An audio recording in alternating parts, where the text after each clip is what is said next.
सोनम एक बार फिर बेवफा निकली है। जी हाँ, ये सोनम रुपए वाली सोनम नहीं है जो पहले वायरल हुई थी, बल्कि ये इंदौर की सोनम है जिसने महज 28 दिन पहले 7 फेरे लिए, सिंदूर लगाया, व्रत की और फिर 20 मई को पति राजा रघुवंशी के साथ हनीमून पर शिलांग चली गई।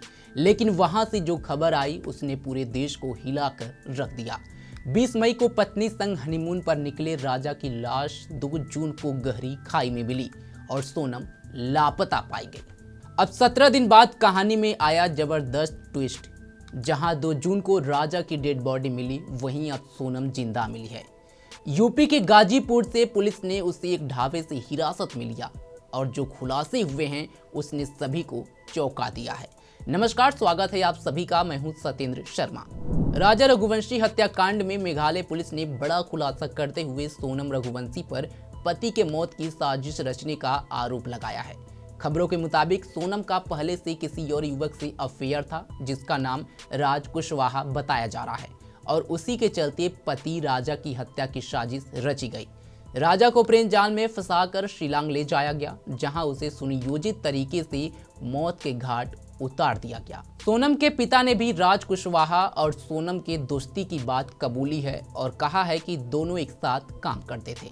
अब आपको पूरी घटना के बारे में बताते हैं। राजा रघुवंशी और सोनम की शादी 11 मई को इंदौर में हिंदू रीति रिवाजों से हुई। परिवार खुश था। रिश्तेदारों ने नवविवाहित जोड़ों को आशीर्वाद दिया और 20 मई को दोनों शिलांग हनीमून के लिए रवाना हो गए। 22 मई को कपल नोगरियाट गांव के शिपारा होम स्टे में रुका था। अगले दिन सुबह 6 बजे चेकआउट किया और तभी से दोनों के मोबाइल बंद हो गए। 24 मई को मवालखियत से करीब 25 किलोमीटर दूर ओसरा हिल्स की पार्किंग में स्कूटी लवारिस मिली। इसके बाद जंगल में राजा और सोनम का सामान मिला और 2 जून को राजा की लाश वेईसावडांग झरने के पास गहरी खाई में मिली। हाथ पर बने टैटू से उसकी पहचान हुई।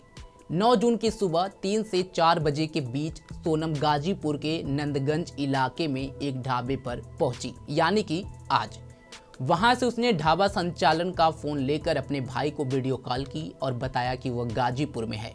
भाई ने तुरंत इंदौर पुलिस को सूचना दी, जिन्होंने गाजीपुर पुलिस से संपर्क किया। पुलिस मौके पर पहुंची और सोनम को वन स्टॉप सेंटर में मेडिकल जांच के लिए रखा गया। जांच में कोई चोट या मारपीट का निशान नहीं मिला है।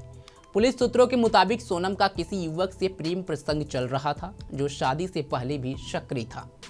शादी के बाद भी दोनों संपर्क में रहे। सोनम ने राजा को रास्ते से हटाने की साजिश रची और अपने प्रेमी के साथ मिलकर शिलांग में हत्या को अंजाम दिया। राजा की हत्या में कुल 4 लोग शामिल थे, जिनमें 3 इंदौर से पकड़े गए, जबकि एक आरोपी उत्तर प्रदेश से है, जो फिलहाल अभी फरार है। मेघालय के डीजीपी एल नोग्रांग ने पुष्टि की है कि इंदौर निवासी राजा रघुवंशी की हत्या में उसकी पत्नी सोनम समेत 4 लोगों को गिरफ्तार किया गया है। गाजीपुर से हिरासत में ली गई सोनम से पूछताछ की जा रही है। 22 मई को शिलांग के एक होटल के बाहर का सीसीटीवी फुटेज सामने आया है, जिसमें सोनम और राजा स्कूटी पर आते और बैग रखते नजर आ रहे हैं। यह वही स्कूटी है जो बाद में लावारिस मिली। इसके अलावा 23 मई को दोपहर 1:30 बजे सोनम ने राजा की मां उमा देवी से आखिरी बात की थी। कॉल में सोनम ने कहा था कि मां, ये मुझे जंगलों में घुमा रहे हैं, झरना देखने आए हैं। इसके आधे घंटे बाद फोन बंद हो गया। ऑडियो कॉल में सोनम मासूमियत से व्रत खाने की शिकायत और सांस फूलने की बातें कर रही है, लेकिन अब वही सोनम हत्या की आरोपी है। हालांकि यह भी ये सिर्फ आरोप है। पुलिस की आगे की जांच के बाद ही पता चलेगा कि राजा रघुवंशी की हत्या के पीछे सोनम का हाथ है या नहीं है। लेकिन इस खुलासे ने सभी को हैरान कर दिया है। फिलहाल आज के लिए बस इतना ही। देश दुनिया की तमाम खबरों के लिए जुड़े रहे हमारे साथ और देखते रहें पंजाबकेसरी.com। धन्यवाद।